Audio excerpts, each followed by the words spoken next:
Bom dia, queridos. Deus te abençoe. Feliz ano novo para você.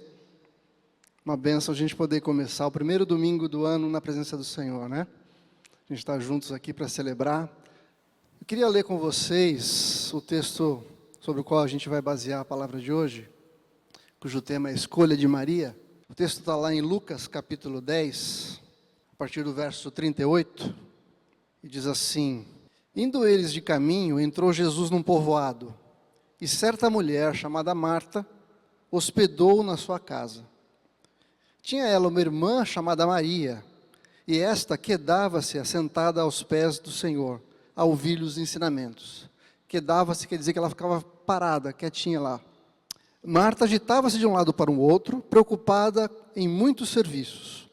Então se aproximou de Jesus e disse: Senhor, não te importas que minha irmã tenha deixado que eu fique a servir sozinha? Ordena-lhe, pois, que venha ajudar-me. Respondeu-lhe o Senhor: Marta, Marta, andas inquietas e te preocupas com muitas coisas. Entretanto, pouco é necessário, ou mesmo uma coisa só. Maria escolheu a boa parte, e esta não lhe será tirada. Amém? Essa é a palavra do Senhor para nós hoje. A gente pode se identificar tanto com Marta quanto com Maria. E, aliás, esse texto é bem pedagógico, no sentido de que ele coloca dois opostos. Isso ajuda a gente a enxergar o que está acontecendo de uma maneira mais clara, né? E a gente pode se identificar, então, tanto com Maria quanto com Marta. Agora, infelizmente, eu acho que a gente se identifica muito mais com Marta do que com Maria, né? Talvez porque a gente viva hoje num momento tão corrido, numa vida tão agitada, com tantas coisas acontecendo, com tantas informações, tantas coisas para serem feitas, né? Hoje a gente trabalha de casa, então não tem hora para começar o trabalho, não tem hora para terminar. A gente responde o WhatsApp de trabalho o dia inteiro. Às vezes, às 11 horas da noite, você está respondendo algum WhatsApp que alguém te mandou. Eu, por exemplo, gosto muito de assistir vídeos no YouTube. E eu confesso que eu não tenho mais paciência. Existe a opção de você assistir um vídeo em outra velocidade, se aumentar a velocidade. Começa com 1.2 vezes mais rápido, depois 1.5, depois 1.75 e o máximo é 2 vezes. Hoje eu confesso para você que a maioria dos vídeos que eu assisto em 2 vezes a velocidade. Isso faz com que você consiga assistir em 1 hora 4 vídeos de meia hora. Por quê? Porque a gente está tão ansioso para ver as coisas acontecerem, são tantas coisas que a gente tem à disposição da gente, que aquela sensação de querer ter informação, de querer resolver coisas, acaba tomando conta da gente, né? Então essa é uma das razões, eu acho, pelas quais a gente talvez se identifique mais com Marta. Marta é aquela mulher que resolve tudo, que está fazendo sempre um monte de coisas. E, aliás, se você olhar nos evangelhos, às vezes que Marta é citada, na verdade, Marta e Maria são citadas, sempre Marta é citada em primeiro lugar. É sempre Marta e Maria. Marta e Maria. Se você for olhar, Maria é sempre a irmã de Marta. Quem é Maria? Maria é irmã de Marta. Sabe a Marta? Então, ela tem uma irmã lá que é Maria. Maria acaba sendo relegada ao segundo plano. Porque ela é uma mulher que resolve, é uma mulher que faz coisas, está sempre com coisas para fazer. E as pessoas assim chamam a atenção, elas se destacam. Mas eu acho que tem um outro motivo também. É que no fundo, todo ser humano sabe que no seu relacionamento com Deus, ele está devendo alguma coisa. Mesmo aqueles que não creem que exista um Deus, talvez o façam justamente porque não conseguem admitir que estão em falta com alguma coisa. Então a nossa natureza, o normal da gente, é a gente saber que está faltando alguma coisa para com Deus, que a gente deve alguma coisa para Deus. E por causa disso, a nossa tendência, a tendência de todo mundo, é tentar pagar a nossa conta para com Deus, fazendo coisas. Toda vez que alguém se aproxima de Deus, de Jesus, ou de uma igreja, de uma religião, A primeira coisa que ele pergunta é assim, o seguinte: o que eu tenho que fazer? O que eu tenho que fazer agora? Eu quero entrar para essa religião aí, como é que eu faço? O que eu tenho que fazer? Qual que é a política de admissão para entrar para esse clubinho aí? Quais são as coisas que eu tenho que fazer para poder fazer parte desse clube?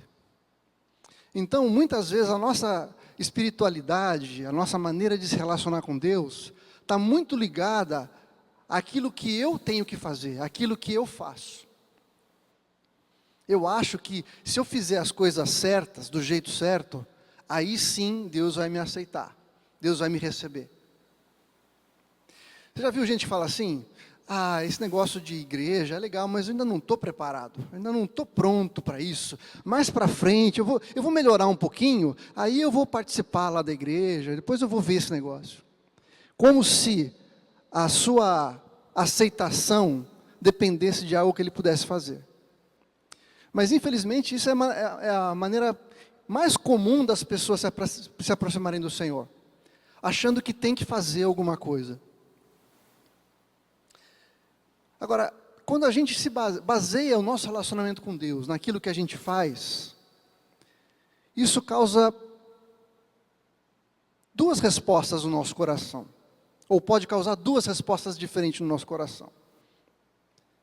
A primeira,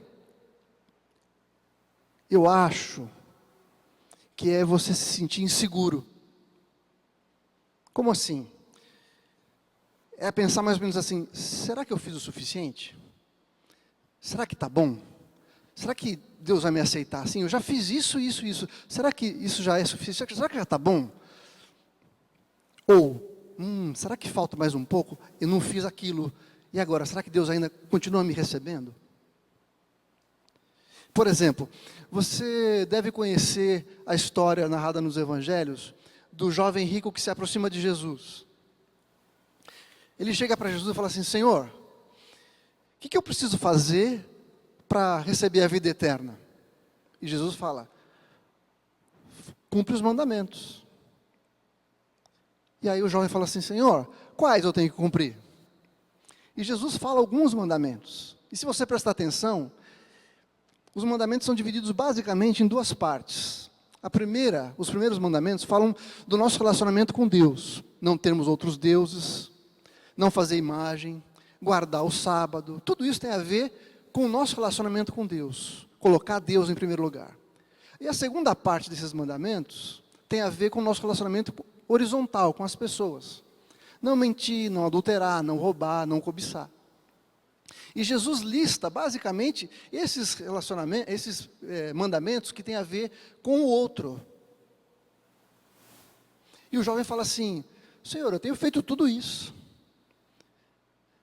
É interessante que o jovem fala assim, desde a minha mocidade eu já cumpro os mandamentos. Ora, se ele já cumpre os mandamentos, por que ele estava tão preocupado em querer saber o que ele tinha que fazer para ele dar a vida eterna? Talvez porque no fundo ele soubesse que não era o suficiente. Ele sabia que faltava alguma coisa. E Jesus fala assim, te falta uma coisa ainda. Vai, vende tudo que você tem, dá aos pobres.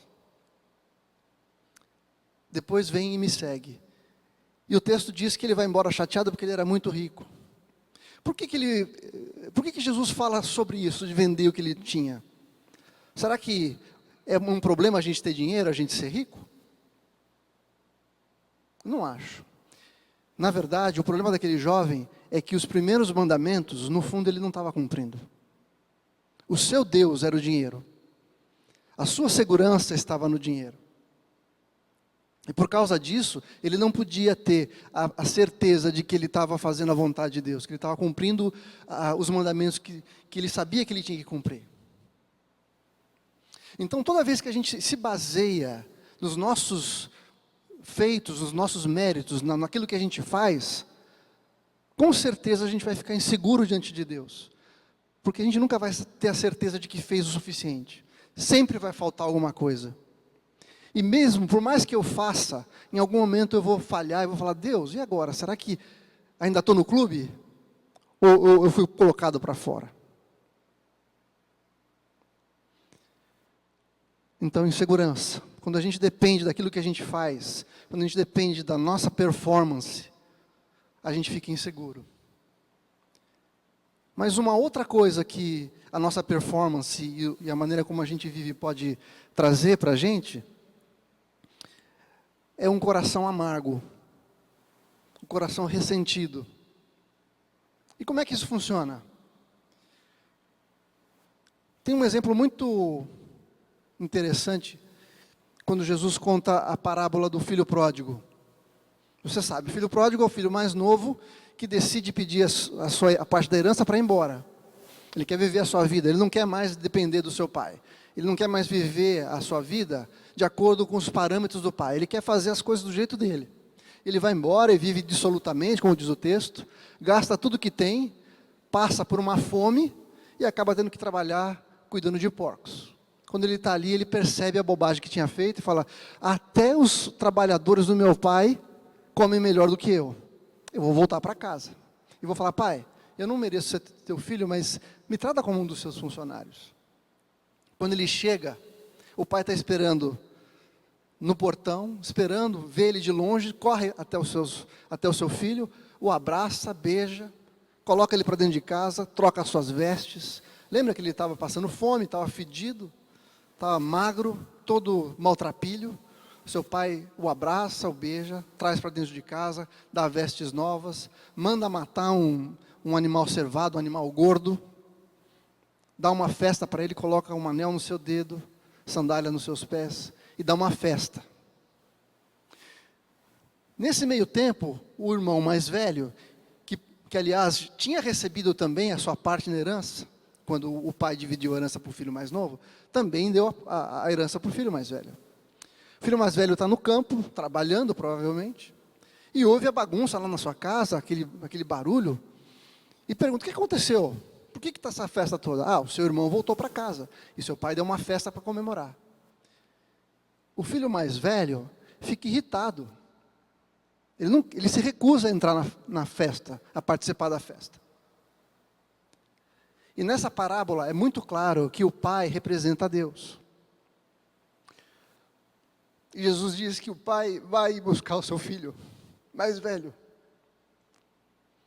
O pai amava o filho mais velho também. E o filho mais velho reclama com o pai: pai, a vida inteira eu te servi. E a palavra para servir ali era uma palavra dura. É uma palavra, eu te servi como um escravo, era teu escravo. E o Senhor nunca me deu nada, nunca me deu um cabritinho para eu me alegrar com os meus amigos. Agora esse teu filho aí, que foi embora, largou tudo, gastou todo o seu dinheiro, o Senhor dá uma festa para ele? E eu? E eu que trabalhei a minha vida inteira para o Senhor? O Senhor nunca me deu nada. E qual a resposta do pai? Filho, você está sempre comigo. Tudo que eu tenho é teu. Aquele irmão mais velho sempre serviu seu pai como uma obrigação. Nunca houve prazer no seu serviço. Ele nunca se importou em alegrar o seu pai. Ele nunca se importou em se alegrar com o seu pai. Tanto que ele se recusou a festejar junto com o pai o fato do seu filho mais novo ter voltado para casa. O filho mais velho trabalhava, servia o seu pai, mas não havia relacionamento com ele. Ele estava dentro de casa, mas não usufruía da intimidade do seu pai. Ele não conseguia entender o privilégio que ele tinha de estar junto com o seu pai. Ele não usufruía das bênçãos que o seu pai tinha para ele. Ele não se alegrava com o seu pai. Então, quando a gente baseia o nosso relacionamento com Deus na nossa performance, ou a gente fica inseguro, achando que talvez a gente não tenha feito o suficiente, porque o padrão do Senhor é muito alto, e eu sou falho. Então eu estou devendo, continuo sempre devendo. Então eu faço para conseguir pagar a minha conta. Para alcançar o padrão para fazer parte do clube.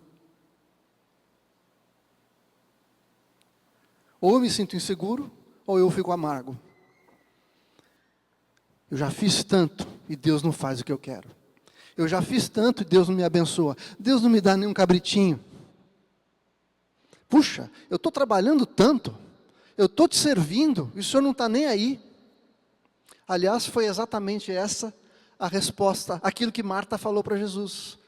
Ela falou assim: Senhor, o Senhor não se importa que eu estou trabalhando sozinha? Senhor, desculpa falar, hein? Mas eu estou aqui ralando, e o Senhor não está nem aí. O Senhor não está vendo o que eu estou fazendo? Está aí gastando tempo com a Maria, que não está fazendo nada. Fala para ela vir me ajudar. Dá para perceber que, de novo, a questão não é o quanto Marta estava fazendo, mas era o coração com o qual ela estava fazendo. E quando ela fala isso para Jesus, Jesus fala: Marta, Marta. E aqui vale um comentário.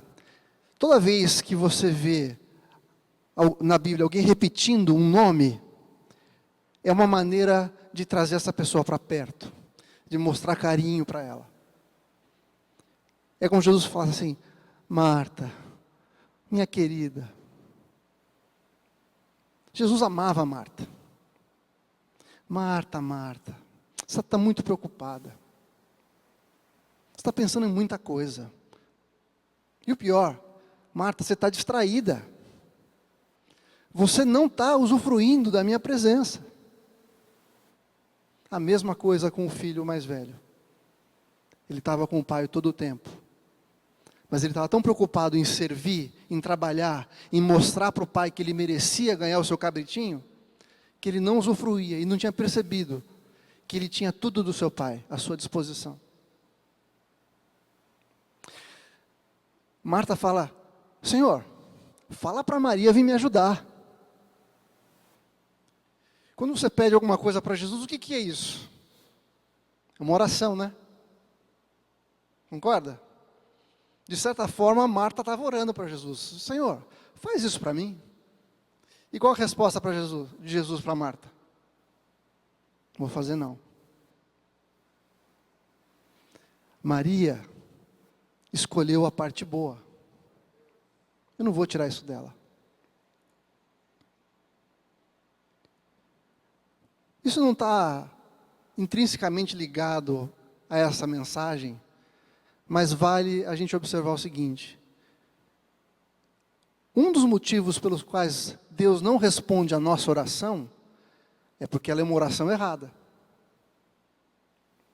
Imagina se Jesus falasse assim: verdade, Maria, vai dar uma força lá para a Marta. O que ia acontecer?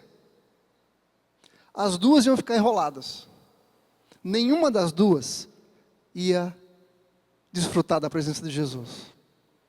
E o que é pior, Marta ia continuar do mesmo jeito. Não ia perceber que ela estava distraída com essas coisas. Então, muitas vezes, quando Deus não responde uma oração que a gente faz, na verdade, Ele está guardando a gente. Ele está permitindo que um problema se exacerbe. É isso? Acho que é. Que o problema aumente, que as coisas deem todo errado, para que a gente possa perceber aonde está o nosso erro, aonde está o nosso coração. Se Marta não fosse chamada a atenção ali, ela ia continuar trabalhando e não ia usufruir da presença de Jesus. O que Jesus está falando para Marta? Olha, Maria escolheu estar aqui. É como se Jesus dissesse para Marta: Marta, você também podia ter escolhido. Eu não estou preocupado com esse jantar que você vai fazer. Eu estou mais interessado em estar com você, Marta. É isso que eu quero. Presta atenção, gente. Jesus falou assim: Maria escolheu a parte boa. Jesus falou o que era bom de fazer. A gente tem que entender, a gente tem que prestar atenção no que Jesus está falando. Jesus deu uma maior dica aqui. O que tem que fazer? O que é bom de escolher? É o que Maria fez. E tantas vezes a gente passa por um texto desse e não se dá conta de que Jesus está explicando o que é bom, O que a gente tem que escolher? E passa batido. Então, nessa manhã, eu queria te desafiar a parar um minutinho para entender o que Jesus está falando. E a gente vai mergulhar nisso. A gente vai entender o que é essa escolha. Como a gente faz para escolher da mesma maneira. E o que essa escolha produz na nossa vida. Amém? Vamos comigo? Jesus está falando que Ele queria relacionamento com elas. E relacionamento é um tema recorrente na Bíblia. Literalmente, de Gênesis a Apocalipse, a gente vê exemplos do Senhor querendo ter comunhão com o seu povo. Quer ver? Em Gênesis, qual que é a narrativa? O Senhor visitava Adão todos os dias, na viração do dia. Todos os dias o Senhor ia ter comunhão com Adão. Deus deu um trabalho para ele, deu um lugar maravilhoso para ele viver, mas isso não era suficiente para ele. Deus queria ter comunhão com Adão todos os dias. Com o povo no deserto, Deus manda Moisés fazer um tabernáculo. E esse tabernáculo tinha que ficar no meio do povo. O tabernáculo representava a presença de Deus. O povo todo tinha que se acampar ao redor do tabernáculo. O que isso quer dizer? Que Deus queria habitar no meio do seu povo. Ele queria que seu povo olhasse para o tabernáculo e soubesse que o seu Deus estava ali. O seu Deus é um Deus presente. Durante a caminhada no deserto, havia a nuvem durante o dia que acompanhava todo o seu povo. E durante a noite uma coluna de fogo. Deus queria comunhão com o seu povo em todo o tempo. Eu já comentei sobre o filho pródigo, né? Quando Jesus fala do seu filho, do filho que voltou para casa, ele podia falar assim: filho, tá bom, eu te recebo, mas você sabe, né? Não dá para ser mais a mesma coisa. Eu te coloco para dentro de casa, você pode comer aí, pode ficar aí, pode dormir, está tudo bem. Foi isso que ele fez? Gente, esse texto sempre mexe comigo. Porque Jesus diz que o pai estava esperando o filho voltar. Ele tinha expectativa de ter o seu filho de volta. E quando isso acontece, quando o filho está chegando, o pai não se contenta em ficar esperando o filho chegar, ele sai correndo. Ele sai correndo em direção ao seu filho. Lembra que Jesus está falando para judeus? E para o judeu, um homem de idade sair correndo era absurdo. Não se fazia isso. Eles usavam aqueles vestidos longos, aquelas túnicas, e para ele poder correr, ele tinha que levantar a sua túnica. Ele ia mostrar suas pernas, isso era indecente. Mas o pai não está nem aí, ele vai atrás do seu filho. Ele abraça o filho, como eu falei, fedido, maltrapilho, magro, feio. Ele abraça o filho e beija o seu filho. Isso é um sinal de intimidade, de relacionamento.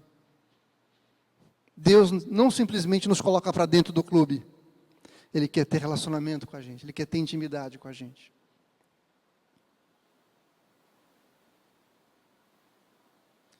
Jesus, quando Ele estava para ser, na última ceia, no finalzinho do seu ministério, Ele fala assim para os seus discípulos: e quando eu for e vos preparar lugar, voltarei e vos receberei para mim, para que onde eu estou estejais vós também.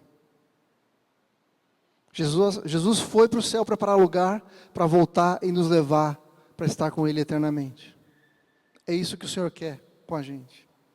E o último exemplo que eu quero te dar também, na carta, em Apocalipse, nas 7 cartas, Jesus escreve para a igreja de Laodiceia, e na minha opinião é a carta mais dura das 7. Jesus é mais incisivo com aquela igreja. Ele fala assim: eu conheço as tuas obras, eu sei que você é morno, não é nem quente nem frio. Presta atenção que ele fala sobre obras. Eu sei o que você está fazendo, mas você não me ama de verdade, você está mais ou menos. E Jesus aponta a arrogância daquele povo, a indiferença daquele povo para com Jesus, apresenta os remédios para eles, a solução, mas ele termina dizendo assim: eis que estou à porta e bato. Se alguém ouvir a minha voz e abrir a porta, eu entrarei e cearei convosco. Cear é um ato de comunhão.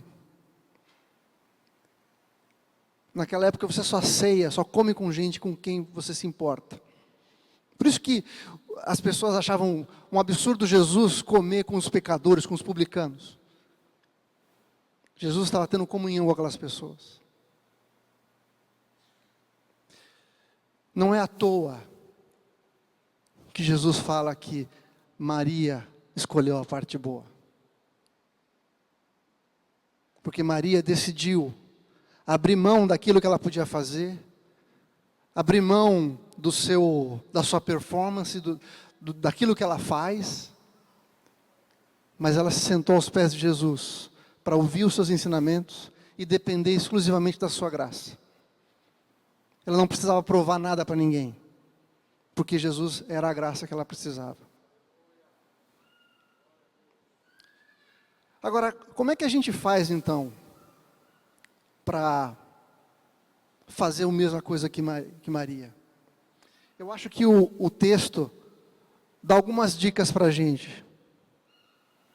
Quando Jesus diz: Marta, Marta, andas inquietas e preocupas com muitas coisas, entretanto, pouco é necessário, ou mesmo uma coisa só.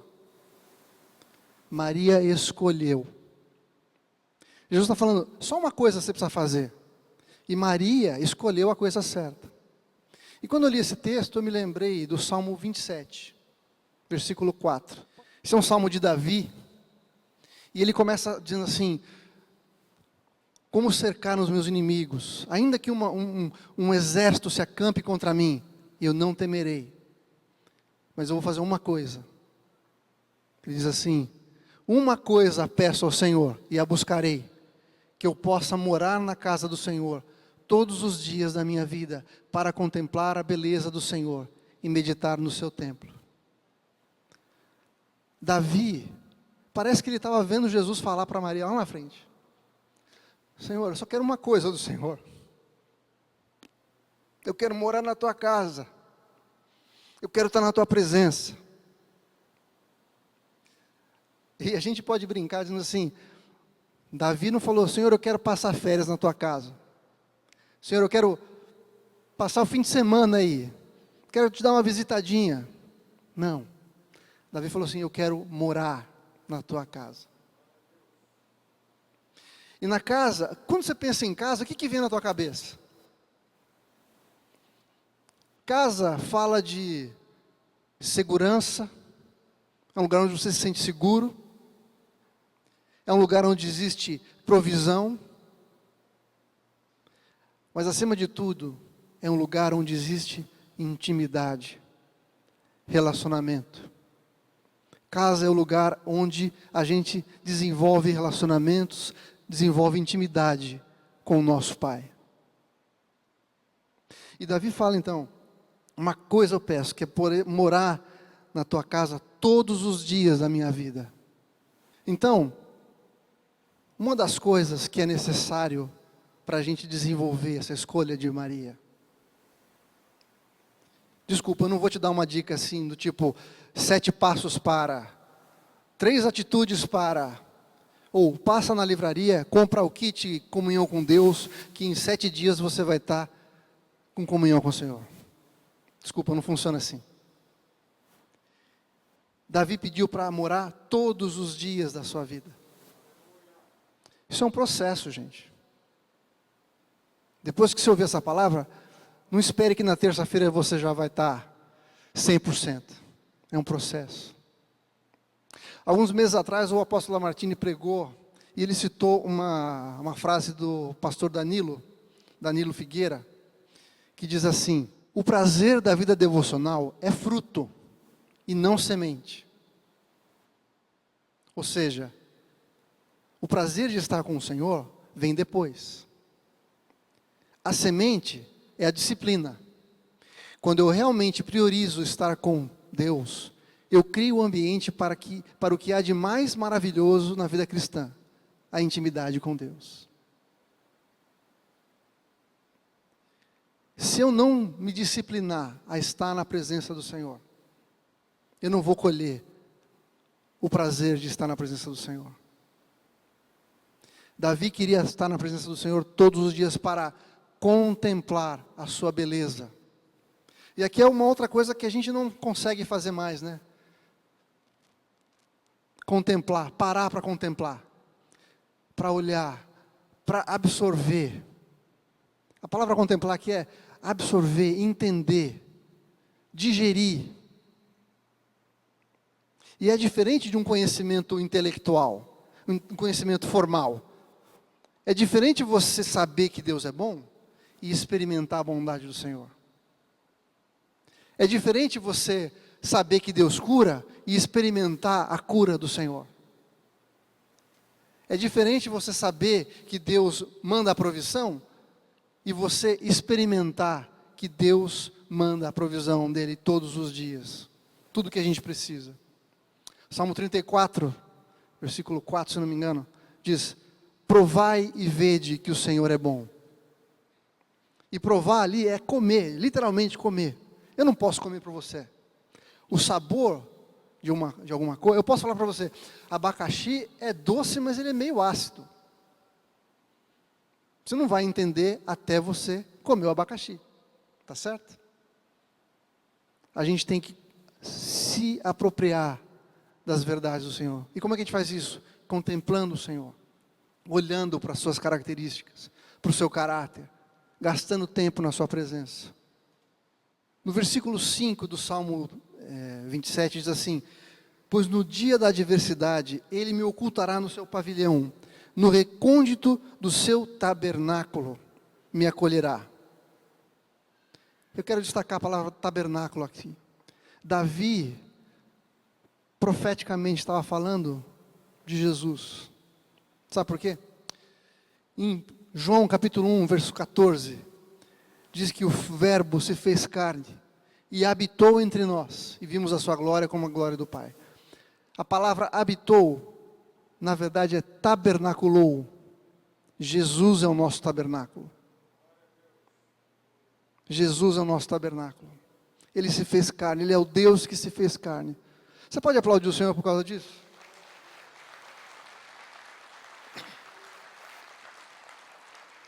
Que é a maior prova de que Deus quer comunhão com a gente?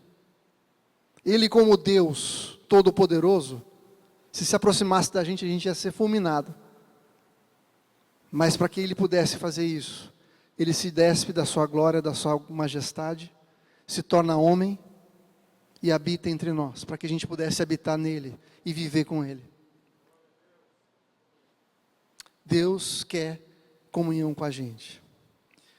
Essa então é a primeira dica, é a gente olhar para o Salmo 27 e ver que é um processo que a gente precisa estar na casa do Senhor todos os dias, olhando para o Senhor, aquietando nosso coração. Dentro do tabernáculo não tinha mais nada, tudo apontava para o Senhor. Então toda a distração estava do lado de fora. E a gente precisa fazer isso, desenvolver essa disciplina de parar e ter tempo com o Senhor, na sua palavra, em oração, ouvindo o que o Senhor tem para falar para a gente. A segunda pista que eu vejo é que na continuação do texto que a gente leu, Jesus começa a falar sobre oração. E se a gente lê o texto, Lucas 11, 1, diz assim: certo dia Jesus estava orando em determinado lugar. Tendo terminado, um dos seus discípulos lhe disse: Senhor, ensina-nos a orar como João ensinou aos discípulos dele. Veja que embora esse texto esteja na sequência do texto que a gente leu, do evento de Jesus indo na casa de Marta, ele não fala de Betânia, não fala do lugar onde eles estavam, e também não fala de nenhuma data. Não falou assim no dia seguinte, ou uma semana depois, ele falou um dia. O que me leva a crer que Lucas colocou esse texto nesse lugar, como se ele estivesse dizendo, olha, você quer saber como é que é a escolha de Maria? O que significa estar aos pés de Jesus? O que precisa para estar lá? Deixa eu te explicar. Os discípulos de Jesus pediram para ele ensinar a orar. E aqui é outra coisa que a gente não pode passar batido. Jesus vai ensinar a orar, gente. Presta atenção. Jesus vai ensinar a gente a orar. Não era para a gente parar tudo e absorver cada palavra que sai da boca de Jesus. Jesus está ensinando a gente a orar. Ele deu toda a dica.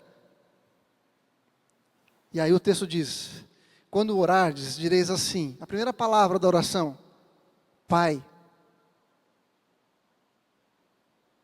Por que isso é tão importante?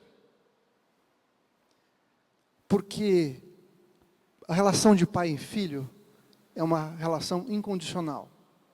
Tudo bem, tem pai que é mais ou menos. Tem pai que não é lá essas coisas. Mas de maneira geral, o pai é aquele que vai amar o filho sempre, não importa o que aconteça. Ninguém deixa de ser filho. Você sempre vai ser filho. Outra coisa muito interessante, que remete também a João capítulo 1, versículo 12, que diz assim, a todos quantos o receberam, deu-lhes o poder de serem feitos filhos de Deus, a saber, ou seja, quer saber o que significa receber Jesus? A saber, os que creem no seu nome. E Jesus significa salvação. Crer no seu nome de Jesus significa crer que Jesus é salvação. Crer em tudo que envolve a personalidade e o caráter de Jesus. Todos que recebem a Jesus dessa maneira são filhos de Deus. Quando uma família adota uma criança, por exemplo, imediatamente aquela criança passa a ter todos os direitos de filho. Tem direito à herança, tem direito ao nome, tem direito a todos os benefícios. Quando ela chega, ela ainda não tem o jeitão da família, tá certo? Ela vai desenvolver o jeito da família, os hábitos da família, a maneira de viver em família.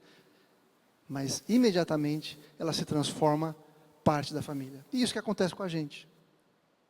Nós vivemos num processo de nos tornarmos mais parecidos com o nosso Pai. Mas somos filhos. E uma vez que somos filhos, nós podemos chegar na presença do Senhor com ousadia e intimidade. Imagina que você seja o rei ou presidente de um país muito importante. Quem que tem acesso à tua presença? Pensa, você é o rei da Inglaterra. Quem que pode chegar até você? Só as pessoas mais excelentes, mais gabaritadas, mais importantes, vão chegar à tua presença. Essas pessoas e o teu filhinho de 5 anos, que entra no teu quarto às 3 da manhã, e fala, pai, pega água para mim. O que você responde para ele? Tá bom, filho, eu vou pegar. Pego sim. Ninguém mais pode fazer isso com o rei, mas o filhinho pode. Amém? O que Jesus está dizendo aqui? Você quer ter comunhão comigo? Quer ter comunhão com Deus? Lembre-se que Ele é teu Pai. Ele é teu Pai. Não depende do que você faz. Quando a gente nasce, a gente não faz força nenhuma para nascer, tá certo? A gente não escolhe na família onde a gente vai nascer. É graça. Deus preparou. É a mesma coisa com o nosso relacionamento com Deus. Não depende do que eu faço, não depende do que eu fiz, mas depende inteiramente da graça e do amor de Deus por mim. Então essas duas coisas, estar na presença do Senhor, desejar estar na casa do Senhor e lembrar que Ele é o nosso Pai. E por último, para terminar, o que essa escolha gerou na vida de Maria? Vamos olhar um pouquinho para frente, cronologicamente falando?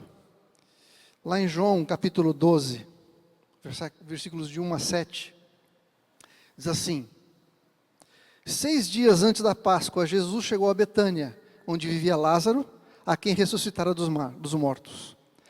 Ali prepararam um jantar para Jesus. Marta servia, continuava servindo, enquanto Lázaro estava à mesa com ele.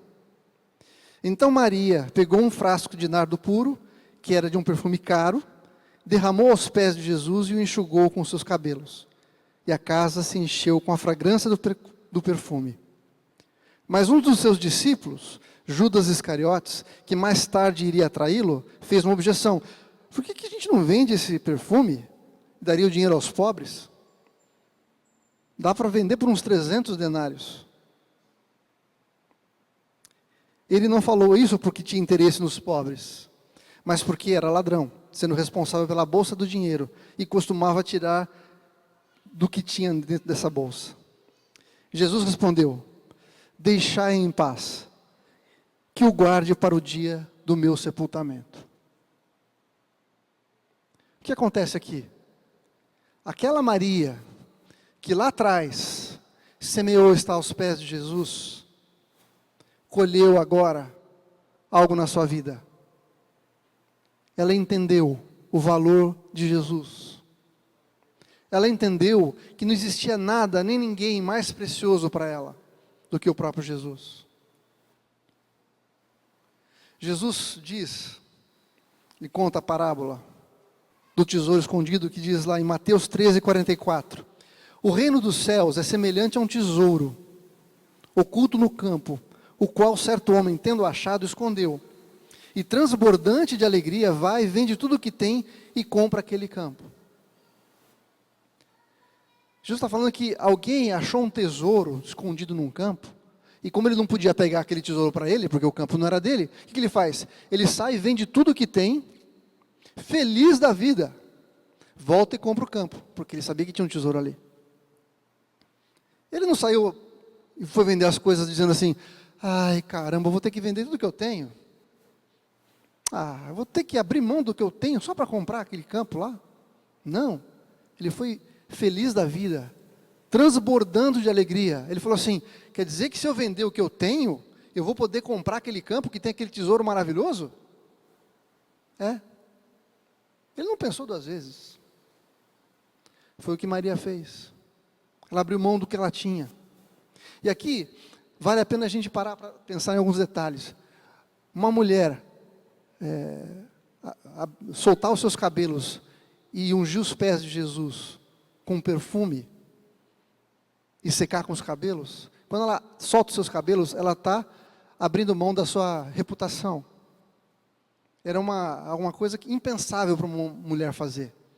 Mulher não dava com o cabelo solto. Só diante do seu marido, talvez dos seus filhos. Mas ela não entregou só o seu tesouro. Ela entregou a sua vida, entregou a sua reputação, entregou quem ela era. Ela entendeu o valor que Jesus tinha. 300 denários, talvez seja difícil a gente entender. Um denário é o que um trabalhador ganha por dia, naquela época. Ou seja, 300 denários é mais ou menos o que, descontando aí os sábados que eles não trabalhavam, 1 ano de trabalho, 1 ano de salário. Num negocinho que tinha talvez meio litro de perfume. 1 ano de salário. Era a sua reserva, o seu tesouro, mas ela colocou aos pés de Jesus. Jesus também disse que aonde estiver o teu coração, o teu tesouro, ali estará o teu coração.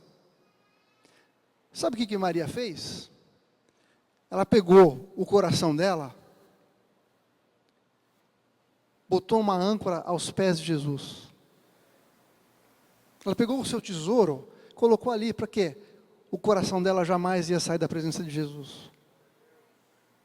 Quando a gente traz o nosso dízimo, a nossa oferta, quando a gente oferece alguma coisa de valor que a gente tem para o Senhor, a gente está colocando uma âncora no nosso coração, do lado da presença do Senhor, para que o nosso coração não saia por aí. Nosso coração vai estar preso aonde está o nosso tesouro. É isso que significa quebrar aquele vaso de perfume aos pés de Jesus.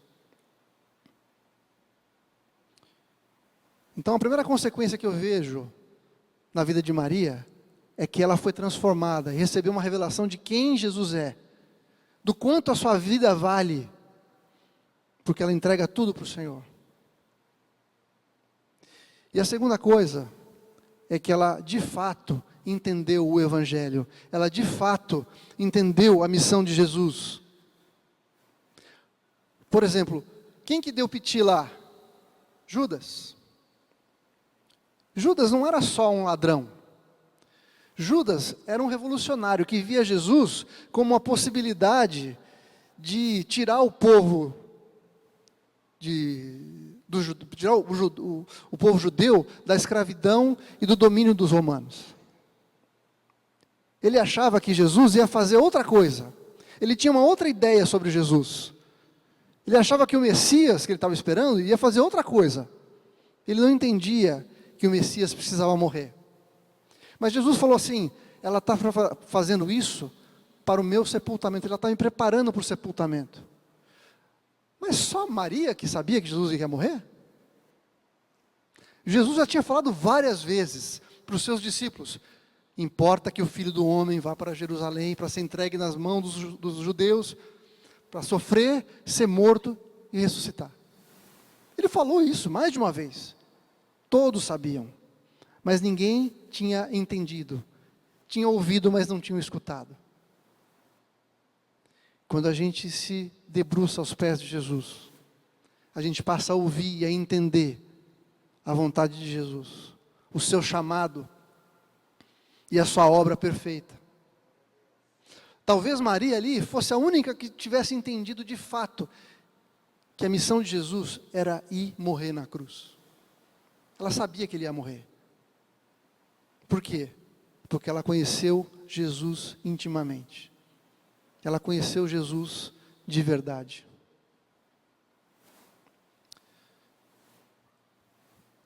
Talvez você esteja se perguntando assim, será que eu sou Maria? Será que eu sou Marta? Será que eu estou mais para Marta do que para Maria? Talvez a melhor maneira da gente tentar identificar isso na nossa vida, e aí tomar uma atitude, é perguntar, como é que está a minha vida de oração? Como é que está meu tempo com Deus? Será que eu me achego a Jesus com uma lista de coisas? Senhor, eu preciso disso, preciso pagar essa conta, eu estou doente, preciso de cura, preciso de emprego, preciso de um namorado, preciso de sei lá o quê. Ou a gente para ouvir o Senhor. Ou a gente para ouvir o que Deus quer de mim, e não para falar o que eu quero dele. Oração é uma conversa.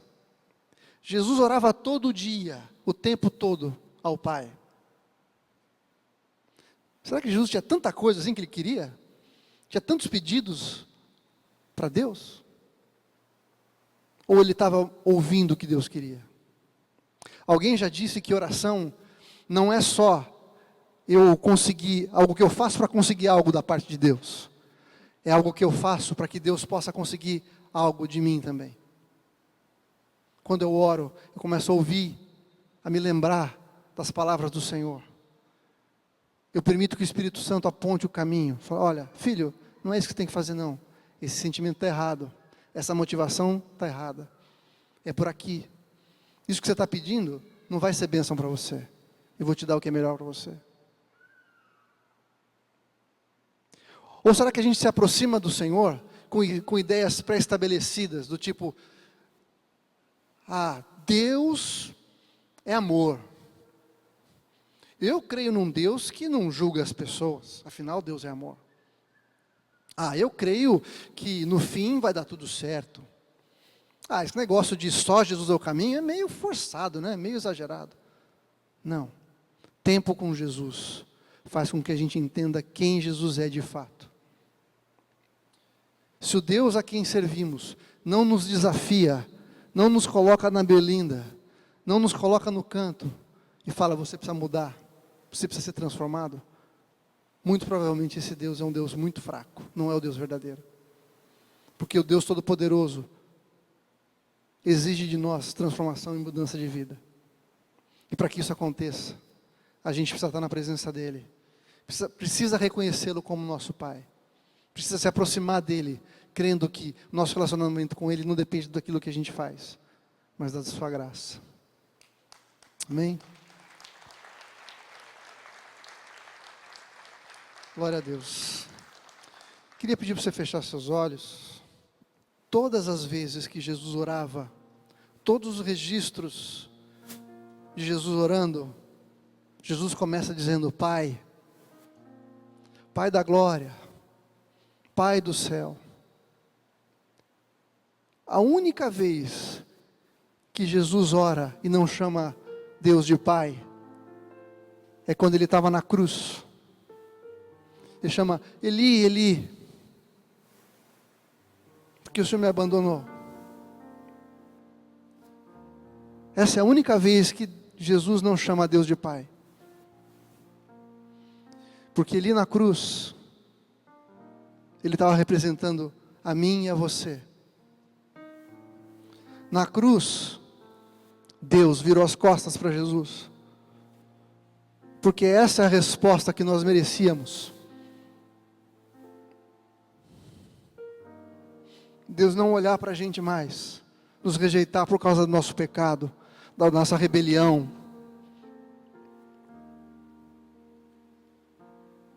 Porque Jesus foi rejeitado ali, hoje nós somos aceitos.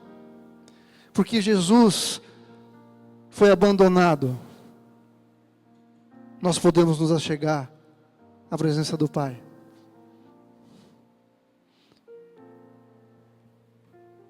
Porque Jesus chamou a Deus, sabendo que Deus não iria respondê-lo por causa dos pecados que ele estava carregando, os nossos pecados.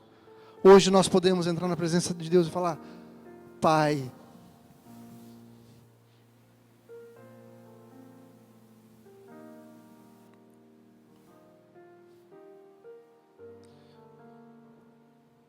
Talvez você esteja se perguntando, mas eu não tenho gastado tempo com Jesus. Minha vida de oração é pífia, praticamente inexistente. Mas hoje é o dia de consertar isso. E como eu disse, a gente não vai tomar uma pílula azul e acordar amanhã 100%. É uma decisão que a gente toma todos os dias. É a disciplina de estar na presença do Senhor. Sabendo que o nosso Deus nos ama porque somos seus filhos, comprados pelo sangue de Jesus. Não importa quem você é, de onde você vem, importa o sacrifício de Jesus na cruz por nós. O Deus que se fez carne e habitou entre nós, para que a gente tivesse vida e vida em abundância. Talvez você nunca tenha feito essa decisão de estar aos pés de Jesus, de ser um discípulo de Jesus. Talvez até aqui você tenha tentado se aproximar do Senhor pelo aquilo que você pode fazer, pelas leis que você consegue cumprir. Mas o que Jesus quer hoje é te mostrar que é pela sua graça, pela obra dele na cruz, que você pode se achegar na presença do Senhor. E a graça alcança todos. Não tem nada que você possa fazer que vai fazer Deus te amar mais. E não tem nada que você possa fazer que vai fazer Deus te amar menos. O Senhor simplesmente nos ama. Eu não sei o que Ele viu em nós, mas Ele nos ama, a ponto de dar o seu Filho para morrer na cruz por nós. Então, se você quer se colocar aos pés de Jesus e dizer, Senhor, fala comigo. Eu não quero mais depender da minha performance. Eu não quero mais depender de ser alguém certinho. Eu quero simplesmente estar aos teus pés e desfrutar da tua graça. Se você quiser fazer essa oração, se você quiser fazer isso hoje, se você nunca fez essa oração e quiser fazer isso pela primeira vez, colocar sua vida no altar de Jesus e dizer: Senhor, eu preciso do Senhor na minha vida. Quero pedir que você levante a sua mão. Você que está vendo pela internet, você tem aí o código que você pode entrar em contato com a gente para dizer que está fazendo essa decisão também. Mas se você está aqui e reconhece que precisa de Jesus para poder fazer parte do clube, fazer parte da família do Senhor, daqueles que são enxertados na família de Deus, levante a sua mão. Quero te ajudar, orando por você, orando com você. Você que já conhece Jesus, que já vive com o Senhor, talvez você já tenha vivido alguns momentos de Maria, de ter sentado aos pés de Jesus, de ter experimentado a sua presença, de saber que Ele está falando com você, mas isso talvez seja coisa do passado, não acontece mais. Hoje, no primeiro culto do domingo do ano, primeiro domingo do ano, o dia da gente fazer decisões que vão durar o ano todo, que vão transformar a nossa vida. Talvez isso seja o que você esteja buscando hoje. É o que a gente precisa fazer. O Senhor pode se revelar de novo para você. Ele quer comunhão com a gente. Senhor, obrigado porque o Senhor nos fez teus amigos. Não somos mais servos. Somos aqueles que foram agregados à tua família pelo sangue de Jesus. Obrigado, Pai, pela comunhão que temos contigo. Porque apesar de pecadores, o Senhor nos traz de volta para casa. E celebra uma festa conosco. Nós pedimos, Jesus, que a Tua Palavra, que o Teu Espírito Santo nos ajude a olhar para o Senhor, contemplar quem o Senhor é. E que a visão de quem Tu és nos transforme, nos desafie, nos encoraje. Que ao olhar para o Senhor a gente veja a provisão de tudo o que precisamos na nossa vida física, emocional e espiritual. Porque estamos na Tua casa, estamos guardados debaixo das Tuas asas, estamos no tabernáculo santo. Mais do que estar na Tua casa, temos o Teu Espírito que habita em nós. Nós Te louvamos pela Tua bondade. Em nome de Jesus, nós Te agradecemos. Amém. Aleluia. Queria encerrar também, vamos receber a bênção. Que a graça de Jesus, que o amor do Deus Pai, e as consolações do Espírito Santo, sejam sobre toda a igreja de Jesus aqui, e em todos os lugares que estiverem nos vendo, hoje, durante todo este ano, até a eternidade. Amém.